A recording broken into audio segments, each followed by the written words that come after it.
that says elegance and beauty like a graceful yak. Earlier this morning, Cody took the Caravan to, yes, a yak farm where he put his hairbrushing skills to the test. And it was he, not I, who pointed out the irony that he's brushing a yak but didn't brush his own hair. They also met some babies, too.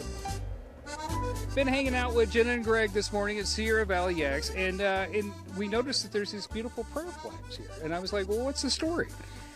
We have a number of different sets of Tibetan prayer flags that have been gifted to us by Tibetan families that have come and visited us over the past couple years.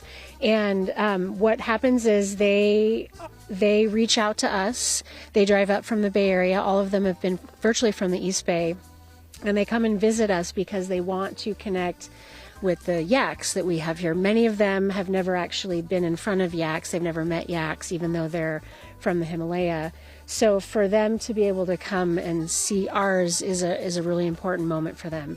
And as you can see, we've got Tibetan prayer flags throughout our property. There's some even on the highway for folks that stopped by when we weren't here.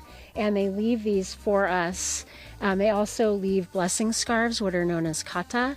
And as you walk around, you'll see a bunch of those throughout our property. That is so neat. And this was like a happy accident. You had no idea the first time it happened. Correct. We just had some folks reach out to us and ask to come visit, and they came and visited and left us prayer flags and kata all throughout our fence lines. And since 1959 was when China took over Nepal and all these people had to flee, this is the only chance really that they get to be a part of that culture. Yeah, correct. In 1959, Tibet was occupied by China and the Dalai Lama escaped to India.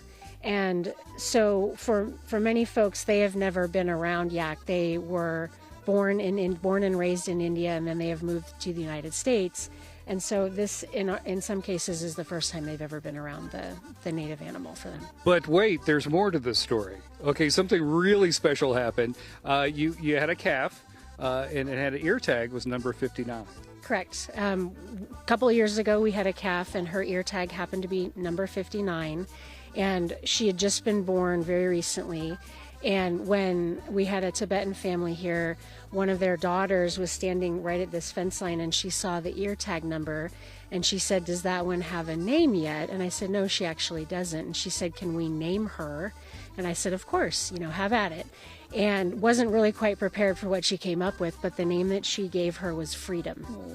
And the Tibetan name is Rangsen, Rangzen. So she's always been a really special yak to us because her number symbolizes 1959 and when Tibet was occupied by China. What an amazing thing. It's so pretty cool. She's pretty important to us. That is so, I just love that. And I love that they have a chance to, connect with Nepal, thanks to you guys. Mm-hmm. Yeah. And these wonderful yaks. Yep, it's pretty cool.